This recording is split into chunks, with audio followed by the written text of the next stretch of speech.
Polícia na vai com urgência e era arriba monte weg. Depois de a informação que está um brincamento formal que toma lugar na altura de um toco.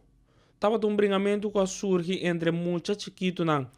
Nada em discussão e problema com outro, pero coisa acaba na problema com gente grande. Persona de data 30 tem problema e a começa a brincar com outro caminho ambra sali herida. Dal outro moqueta de cara e brel corte vítima.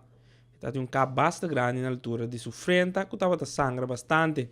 A polícia chega na porque partido não e a pedir para ambulância também para ser paramédico não tira vista ribe vítima. Não ACC também e depois ela queda transportada para poli.